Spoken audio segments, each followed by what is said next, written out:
오늘은 완벽하게 이해하지 못해도 라는 제목으로 함께 말씀 나누도록 하겠습니다. 오늘 이 시편 22편 이 1절과 2절의 말씀을 보면 굉장히 절박한 심정을 알 수 있습니다. 나의 하나님, 나의 하나님, 어찌하여 나를 버리셨나이까. 하나님께서 나의 하나님이라고 고백은 하는데 나를 버리셨다라고 그렇게 생각하고 또 고백하고 있고, 2절에 보면 내가 낮에도 부르짖고 밤에도 부르짖으나 잠잠하지 아니하오나 응답하지 아니하신다, 이런 고백들이 나와 있습니다. 여러분이라면 이 말씀을 한번 생각해 볼 때 과연 내가 언제 이런 마음과 언제 이런 생각을 갖고 내가 있었는지, 아마 이런 경험들이 계신 분도 있겠지만 또 계시지 않은 분들도 있을 것입니다. 도대체 어떤 마음이길래 이런 고백을 할까라는 마음을 가지고서 오늘 말씀 좀 들어보았으면 좋겠습니다. 여러분이 언제 이럴 때, 이런 어떤 상황이 발생했을 때 이런 고백을 하나님께 드릴 수 있을까 한번 생각해 보시면서 나아가면 좋을 것 같습니다. 오늘은 조금 다른 설교의 방식으로 조금 설교의 성경의 이야기를 좀 같이 나누었으면 합니다. 바로 다윗의 이야기죠. 다윗이 어떠한 상황이길래 이런 고백을 했을까를 생각해 보면서 한번 말씀을 좀 나눠보았으면 좋겠습니다. 먼저 다윗에게는 아들이 있었습니다. 그 아들이 압살롬이라는 아들이었습니다. 압살롬이라는 아들이 있는데 다윗에게 여러 자식들이 있었죠.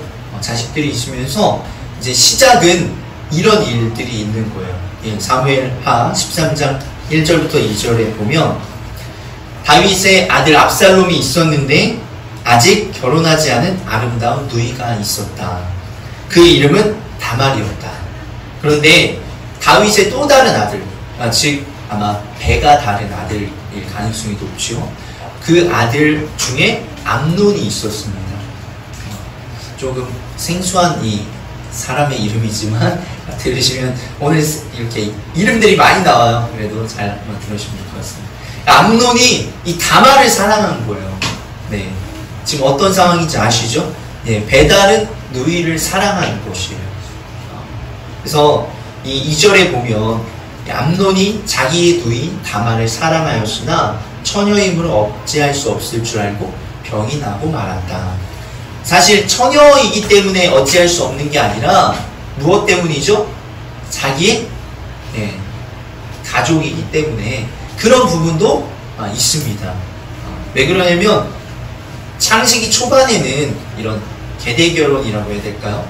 이런 것이 있었지만 사람이 없었기 때문에 이 당시에는 사실 가까운 가족끼리 결혼하는 것이 이게 되지 않았습니다. 법적으로 이제 막았기 때문에. 그러니까 어쩔 수 없으니까 병이 나고 말았던 거죠. 그런데 그 친구 중에 누가 있냐면 그 요나답이라는 친구가 있어요. 근데 이 친구가 뭐라고 이야기하냐면 꼬드긴 거죠. 암논에게 가가지고 왜 아파하고 있습니까? 방법이 있습니다. 라고 하면서 꼬드겨서 어떻게 되냐면 이 다말을, 내가 병이 나서 누워있으니까 이 다말로 하여금 나를 시중들게 해주십시오, 이렇게 아버지에게 요청을 해서 다말이 자기의 집으로 들어왔을 때 이제 일을 벌이는 거죠.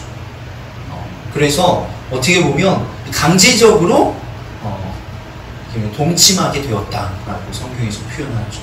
근데 이 암논이 굉장히 나쁜 사람인 게 이렇게 한번 동침을 한 다음에 성경에 보면 그가 이 다말이 매우 싫어졌다라고 이야기하고 있습니다. 어떠죠? 다말의 입장에서 보면 어떻게 보면 성폭행을 당한 것 뿐만이 아니라 그 당시에 또 법이 어떤 것이 있냐면 그런 일들을 당한 뒤에 또 결혼을 할 수가 있었어요. 또 부탁을 하면 충분히 결혼하거나 아내가 될 수 있는 상황들이 있었는데도 불구하고 싫어졌다는 거예요. 나가라. 나는 이제 네가 싫어졌다. 이렇게 해서 압살롬의 누이라고 했잖아요. 이 다말이 압살롬의 집에서 슬퍼하면서 이제 지내게 돼요. 근데 압살롬도 이 화가 날 거 아니에요. 엄청나게 화가 나지만 또 어떤 상황이에요? 형제이기 때문에 뭘 하지 못합니다. 그냥 가만히 성경을 읽어보면 때를 기다리고 있는 것이다 라고 우리가 눈치를 챌 수 있는데, 그래서 이 압살롬이 어떤 일이 있냐면 양떼의 털을 미는 그런 일들이 굉장히 큰 축제예요. 축제의 일이 있는데 아버지에게 이야기를 해서 모든 가족들이 다 초청받았으면 좋겠습니다. 이렇게 이야기합니다. 근데 아빠가 뭐라고 얘기하냐면 아버지에게, 아버지는 바쁘니까 아버지는 오지 마시고 그 대신 꼭 암논, 아까 그 형을 꼭 보내게 해주십시오. 이렇게 이야기합니다. 그러니까 아빠가 다윗이 뭐라고 하냐면 왜 꼭 굳이 보내야 되냐. 그냥 너 혼자 너 아는 사람들끼리 해라. 하지만 계속해서 얘기를 합니다. 제발 보내주십시오. 보내주십시오. 다윗은 이러한 상황을 사실 알지 못했어요. 그래서 결국은 이 암논이 축제에 가게 되죠. 거기에서 이제 또다시 이제 일이 일어나는데 어떤 일이 일어나냐면 그러니까 사람들에게 즐겁게 마시게 해라. 마시고 즐기게 하다가 그 부하들에게, 압살롬이 부하들에게 내가 신호를 보내면 아들들을 다 죽여라. 왕자들을 다 죽여라. 이야기입니다. 그러면서 이 암논은 필히 죽여라. 이야기를 하면서 도망가기도 했어요. 도망간 아들들도 있지만 이 암논은 죽게 됩니다. 여기에서 죽게 되면서 이 아빠가 이제 그 상황을 알게 되면서 이 13장 37절에 보면 압살롬이 도망가요. 아빠한테 어떻게 당할지 모르니까 도망가요. 근데 여기 37절, 38절, 39절에 보면 상황을 보면 다윗은 아들 암논 때문에 슬픈 나날을 보냈다. 지금 어떤 상황인지 아시잖아요. 암논과 압살롬은 사실은 배다른 형제이긴 하지만 물론 그래도 가족들이잖아요. 근데 다윗의 입장에서는 다 자기가 사랑하는 아들인 거예요. 암논도 다말도 또 압살롬도. 근데 형제끼리 싸워서 한 명을 죽이게 된 또 다말의 사건도 있고, 그래서 그렇게 슬픈 나날을 보낸 거예요. 압살롬은 도망하여서 그술로 가서 거기서 3해 동안 머물렀다. 그러는 사이에 다윗왕은 암논을 잃었을 때 받은 충격도 서서히 가라앉고 오히려 압살롬을 보고 싶어하는 마음이 점점 간절해졌다. 물론 굉장히 싫어하는 아들이지만 어떤 게 있어요? 그래도 아들이니까 살아있는 아들이라도 좀 더 잘 지내고 싶은 마음이 또 우리 부모님의 마음 아니겠습니까? 그래서 이렇게 하면서 나중에는 이 요압이라는 장군이 있는데 이 요압 장군이 다윗왕에게 이야기를 합니다. 다윗왕에게 자식들끼리 싸웠는데 결국 두 자식 다 잃으면 어떻게 합니까? 한 자식이라도, 살아있는 자식이라도 품으면 어떻겠습니까? 해서 이 압살롬을 데리고 와요. 압살롬을 데리고 오는데 이 다윗이 압살롬을 얼굴을 보진 않아요. 궁 안에 데리고 오지만 얼굴을 보지 않아요. 그러니까 압살롬이 아빠한테 서운한 거예요. 3번이나 찾아갔지만 3번째 만에 이렇게 받아들여 주거든요. 근데 그 기간도 짧은 기간이 아니에요. 그러니까 압살롬이 아버지에 대해서 좀 불만을 품고 있었던 것 같습니다. 그러면서 어떠한 일을 꾸미냐면 이제 압살롬이 내가 차기 왕이 되고 싶어 하는 거예요. 자기 왕이 되고 싶어 하면서 이 사람들이 이 왕에게 어떤 재판을 받거나 아니면은 왕에게 찾아가서 뭔가를 물어보려고 할 때 압살롬이 중간에서 그런 일이 있으면 다 제가 해결해 주겠습니다 하면서 그 사람을 안고 포옹해 주고 입 맞추고 하면서 이 사람들의 마음, 아무래도 재판을 왕에게 받으려고 하는 사람들은 어떤 사람이겠어요? 어느 정도 권력이 있는 사람들이겠죠. 그런 사람들의 마음을 점점점 자기의 마음으로 돌이키는 그런 일들을 벌이게 됩니다. 그래서 사무엘하 15장 13절에 보면 전령한 사람이 다윗에게 와서 보고하였다. 이스라엘 백성의 마음이 모두 압살롬에게로 기울어졌습니다. 그러자 다윗은 예루살렘에 있는 모든 신하에게 말하였다. 이 다윗도 굉장히 머리가 빠르게 돌아가는 사람이니까 서둘러서 여기에서 도망하자. 머뭇거리다가는 아무도 압살롬의 손에서 살아남지 못할 것이다. 어서 이곳을 떠나가자. 그가 곧 와서 우리를 따라잡으면 우리에게도 재앙이 입히고 그 도성도 칼로 칠 것이다. 이 압살롬의 어떻게 보면 폭력적인 그런 성향을 알기 때문에 지금 이렇게까지 지금 상황이 흘러가니까 도망가야 된다. 지금 안 그러면 지금 다 죽을 수 있다. 이렇게 이야기를 하면서 결국은 도망을 갑니다. 15절, 16절에 보면 딱 후궁 10명만 남기고 이제 예루살렘을 떠나요. 그런데 어떤 일이 있냐면 이 압살롬의 편에 아히도벨이라는 제사장이 있었습니다. 이 아히도벨이 어느 정도냐면 사무엘하 16장 23절에 보면 사람들은 아히도벨이 베푸는 모략은 무엇이든지 마치 하나님께 여쭈어 받은 말씀과 꼭 같이 여겼다. 다윗도 그러하였지만 압살롬도 그러하였다. 얼마나 똑똑했냐면 얼마나 지혜로웠냐면 하나님께서 말씀해 주시는 것 같이 사람들이 여겼어요. 그 지혜가 얼마나 뛰어났으면.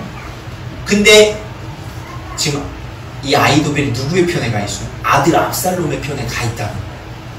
그러니까 지금 상황이 굉장히 심각한 상황입니다. 그래서 다윗이 어떤 기도까지 하냐면 하나님 아히도벨에게 지혜가 떨어지게 제발 어리석은 판단을 내려도록 좀 도와주십시오 라는 이런 기도도 합니다. 그런데 이 아히도벨이 그래서 어떻게 하냐면 아까 이 후궁 10명이 있었다고 했잖아요. 이 후궁 10명과 우선 이 압살롬이 동침하십시오 라고 얘기하면서 그 동침하는 그 행동은 어떤 것을 얘기하냐면 내가 이제 왕이 되겠다라는 그런 행동이거든요. 왕의 후궁을 내 아내와 같이 여기겠다. 내 첩과 후궁같이 여기겠다라는 그런 것이거든요. 그런 행동을 먼저 하면서 이제 온 이스라엘 사람들이 이제 압살롬에 대해서 알고 판단할 수 있도록 하는 거죠.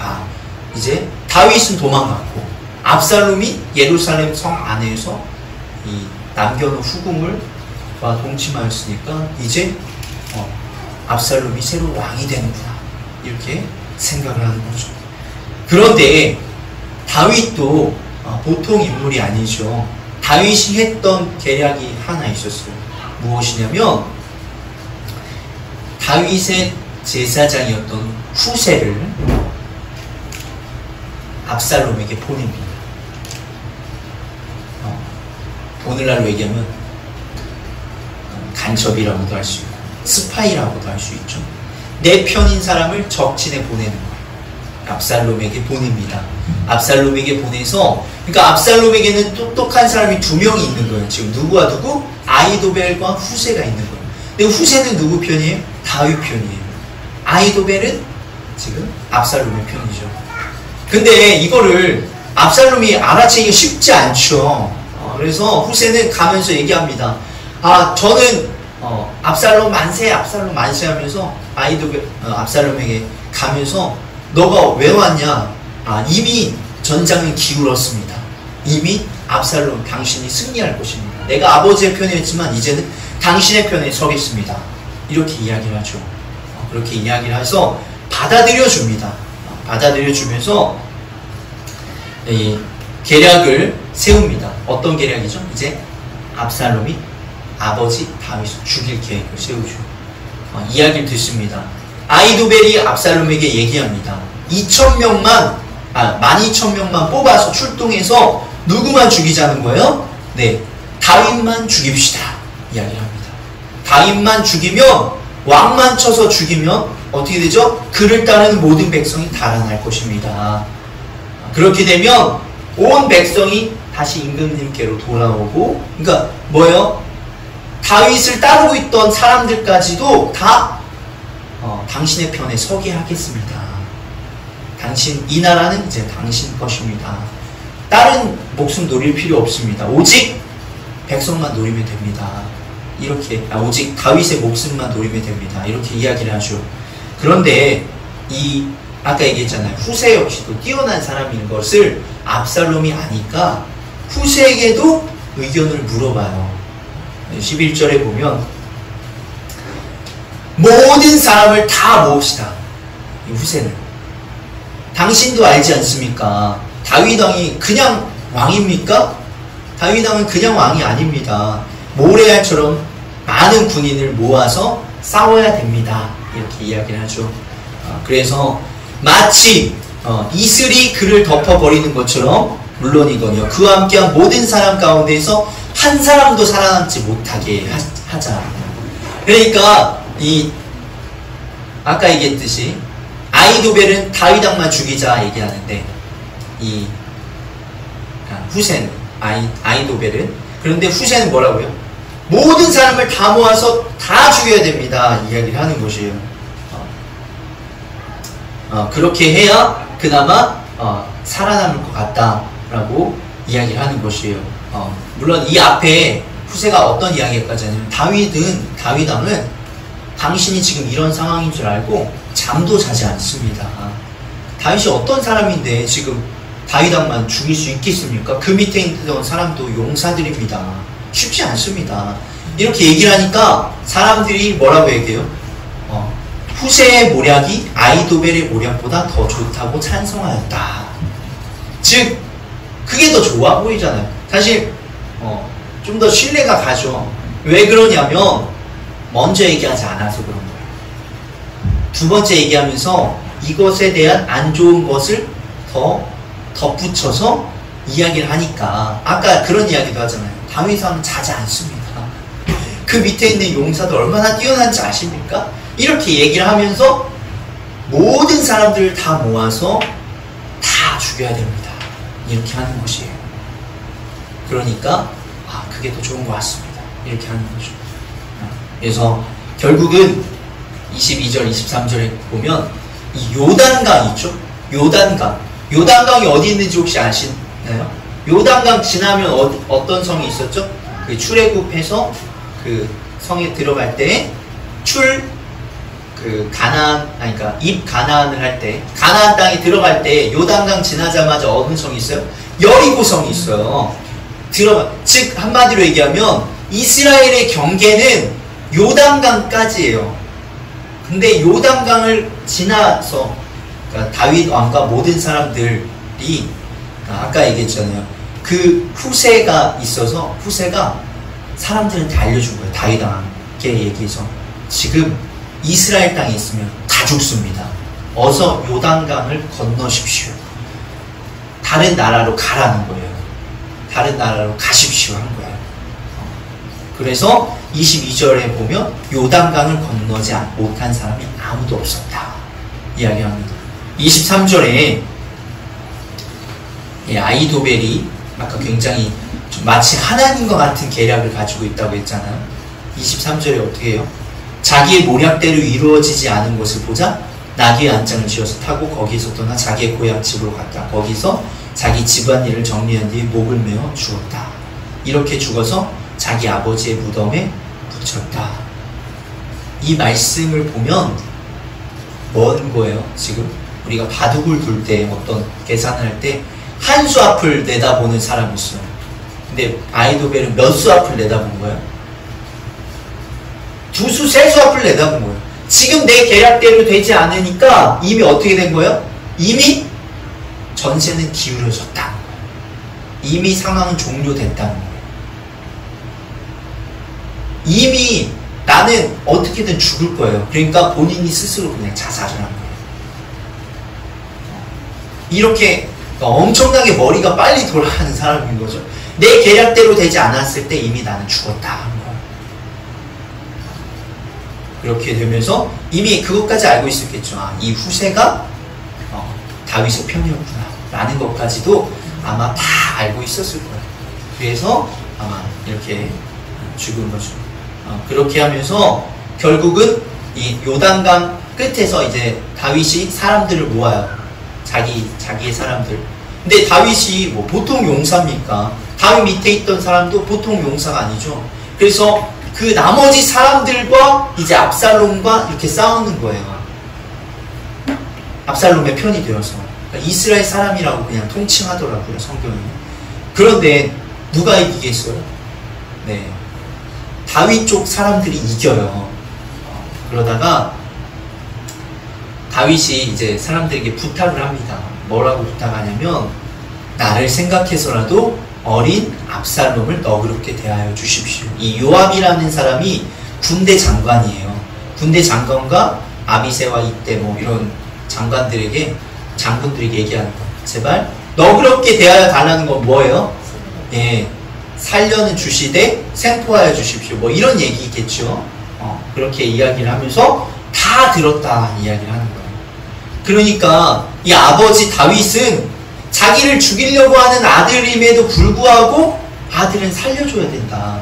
제발 살아야 된다 이야기를 하는 것이에요.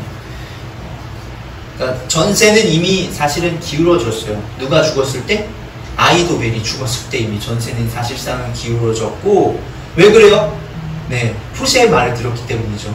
전세는 기울어졌고, 그리고 또 한 번 죽을 고비를 넘었기 때문에 다윗이 이제 공격을 하면서 다시 이스라엘로 들어오면서 공격을 하면서 이렇게 되는 거죠. 그래서 어떤 상황이 이제 이루어지냐면, 압살롬에 대해서 우리가 상상할 수 있는데, 압살롬이 어떻게 생겼는지 보면, 압살롬이 이 큰 상수리 나무인데, 상수리 나무가 사실은 그렇게 그러니까 큰이라고 했지만 높지 않아요. 나무가 그렇게 높은 나무는 아니고 이렇게 둥그렇게 생긴 나무예요. 그러니까 사람이 약간 수그려서 그 밑으로 지나가려면 수그려서 지나가야 되는데, 지나가다가 어떻게 돼요? 예, 머리카락이 너무 많아서 휘감기는 바람에 공중에 매달리고 그에 타던 노새는 빠져나갔다 이렇게 표현을 하죠. 압살롬이 그러니까 굉장히 머리카락이 많았던 거예요. 그런데 그러면서 압살롬 요압에게 바로 얘기하죠. 압살롬이 상수리 나무에 매달려 있습니다. 그러니까 요압이 이 보고한 사람에게 뭐라고 하냐, 너는 왜 지금 당장 이 압살롬을 죽이지 않았냐. 그러니까 이 사람이, 아니 다윗 왕이 부탁한 게 있는데 어떻게 죽입니까? 이렇게 이야기해요. 그러자 요압이 가가지고 죽입니다. 찔러 죽여요. 그렇게 하면서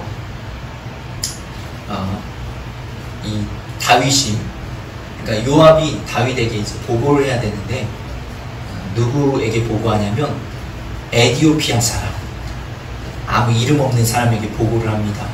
그러면서 높으신 임금님께 기쁜 소식을 가져왔습니다.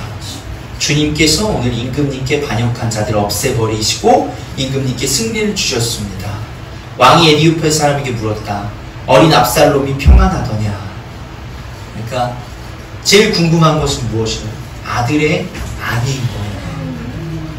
그러자 높으신 임금님의 원수들을 비롯하여 임금님께 반역한 자들이 모조리 그 젊은 이와 같이 되기를 바랍니다. 이 말을 들으니까 상황이 알게 된 거죠. 죽었구나. 왕이 이 말을 듣고 마음이 찢어질 듯 아파서 성문 위에 다락방에 올라가서 울었다. 그는 올라갈 때 내 아들 압살롬아, 내 아들 압살롬아, 너 대신에 차라리 내가 죽을 것을. 압살롬아, 내 아들아, 내 아들아. 지금 내 아들이란 말을 지금 몇 번이나 하는 거예요. 하면서 울부짖었다 이야기를 하고 있습니다. 우리가 오늘 이 시편 22편, 내 하나님이여 내 하나님이여 어찌하여 나를 버리셨나이까. 물론 이 시가 원수들에게 정말 둘러싸여서 하나님께서 아무런 응답을 내리지 않았을 때 그 시를 썼다라고 이야기합니다. 그런데 사실은 저는 이 말씀을 보면서 이 내용이 생각나는 거예요. 다윗이 이 마음일 때 정말 언제 가장 슬프겠어요?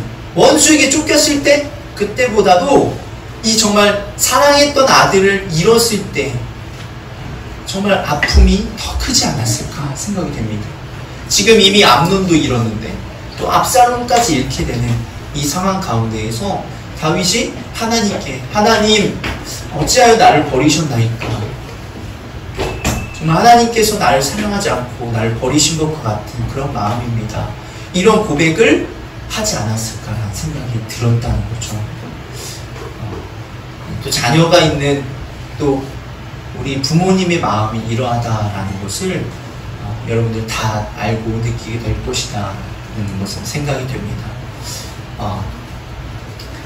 물론 이 이야기가 끝난 다음에 이 솔로몬 왕이 되었을 때 이 요압은 또 다른 왕인 아도니아의 편에 서면서 이 다윗이 이 아마사라는 다른 군대 장관을 세워요.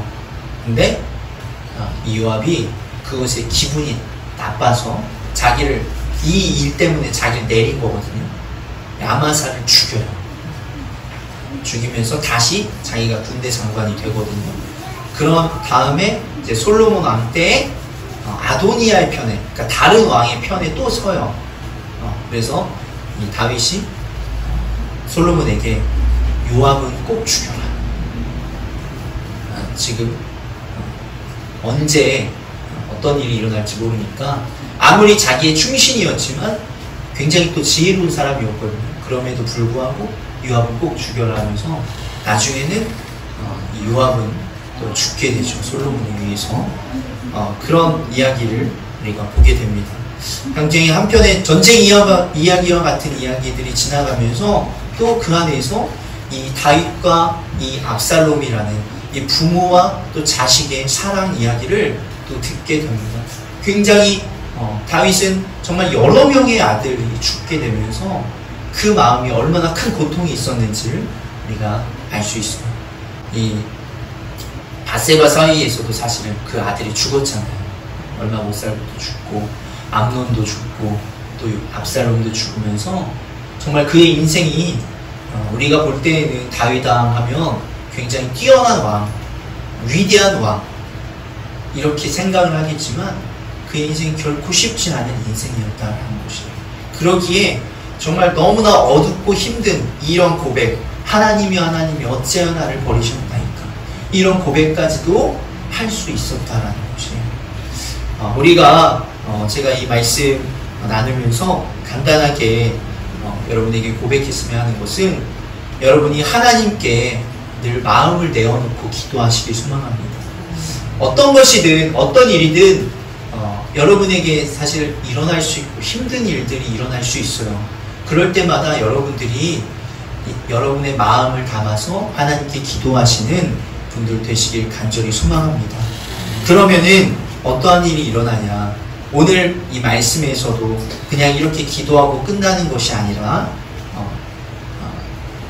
사무엘하 17장 14절에 보면 그러나 압살롬과 온 이스라엘 사람이 아말렉 사람 후세의 모략을 아히도벨의 모략보다 더 좋다고 찬송하였다. 왜? 주님께서 이미 압살롬이 재앙을 당하게 하시려고 아히도벨의 좋은 모략을 좌절시켰기 때문이다.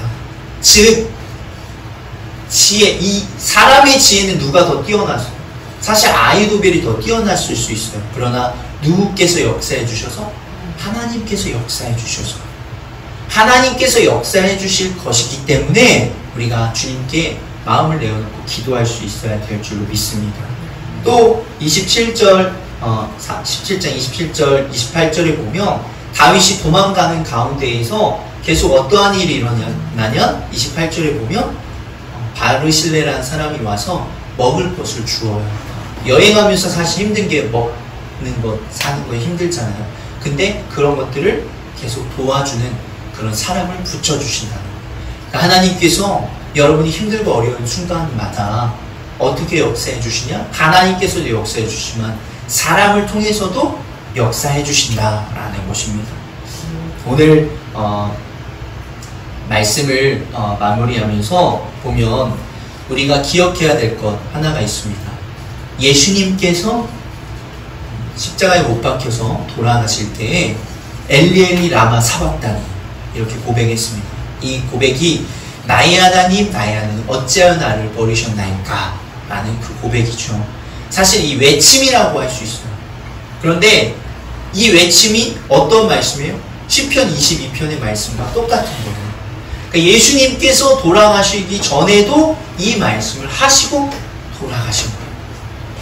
이 노먼 맥클린이 이라는 사람이 쓴 흐르는 강물처럼이라는 시가 있습니다. 그 소설이 있습니다. 이 소설은 노먼 맥클린이 동생 폴이라는 동생이 40년 전에 죽었어요. 젊었을 때 죽은 거죠. 그것을 생각하면서 소설을 썼어요. 근데 이 폴이 죽은 다음에 아버지가 이제 잘 걷지를 못하게 되었다고 해요. 그 충격으로 잘 걷지 못하면서 흐르는 강물처럼, 이 제목처럼 흐르는 강물처럼 시간이 흘렸지만 여전히 아버지는 이 폴이 죽었던 그 상황에 대해서 알고 싶었던 거예요. 왜 그러냐면 자세한 상황을 몰랐던 거예요. 폴이 노름판에서 시비가 붙어가지고 결국 싸우다가 잘못되었다. 싸우다가 죽은 거죠. 뭐 이런 상황들만 알게 되는, 그 정도밖에 알지 못하는 거예요.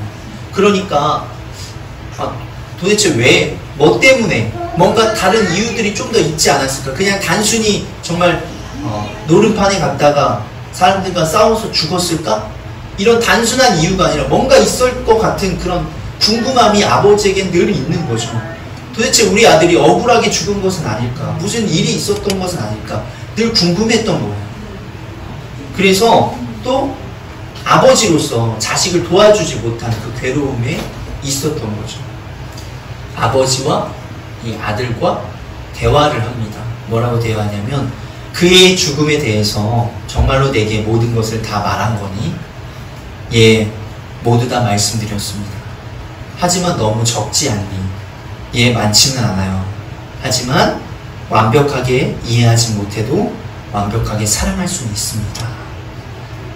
그래, 그게 내가 평생 설교해온 것이지. 이렇게 이런 그 짤막한 소설의 내용이 있습니다. 우리가 모든 상황을, 우리의 모든 상황을 우리가 다 완벽하게 이해할 수는 없습니다. 하지만 완벽하게 사랑할 수 있다는 것이죠. 늙은 아버지와 맥클린이 이 폴의 상황들을 다 이해하지 못해요. 그러나 폴을 사랑할 수 있다는 것이에요. 마찬가지로 예수님께서도 엘리 라마 사박다니 이렇게 외치시면서 또 하나님께 고백했지만 결국은 하나님께서, 예수님도 인간적으로 그 상황 이해하지 못했고 힘들었다는 거죠. 근데 하나님께서 어떻게 역사해 주셨어요? 그 죽음을 이기신 예수님을 또 죽음을 살리셔서 죽음을 극복하게 하셨다라는 것이고, 다윗도 마찬가지잖아요. 다윗의 힘들고 어려운 상황들이 많이 있었지만 결국은 하나님께서 이 어려움들을 이겨내고 또 극복하게 해주신 다윗을 우리가 보게 되는 것이죠. 다윗도 아마 정말 이해되지 않는 상황에 이런 고백을 했을 거예요. 나의 하나님 나의 하나님 어찌하여 나를 버리셨나이까. 그러나 우리 역시도 이렇게 이해되지 않는 상황일 때 이렇게 고백하고 기도했으면 좋겠어요. 여러분의 마음을 그대로 하나님께 고백하고 기도하는 거죠. 그렇게 할 때에 하나님께서 우리에게 역사해 주시고 사람을 보내주셔서 도와주시고 응답해 주실 줄로 믿습니다. 이 소설의 한 문장, 하지만 완벽하게 이해하지 못해도 완벽하게 사랑할 수는 있습니다. 하나님께서는 이해할 수 없어 괴로워하는 우리들에게 손을 내밀어 완벽하게 사랑하여 주실 것입니다. 우리에게 손을 내미시는 그 하나님을 바라보며 하나님께 간구하며 기도하는, 하나님을 늘 붙잡고 의지하는 그런 귀한 분들 되시기를 간절히 소망합니다.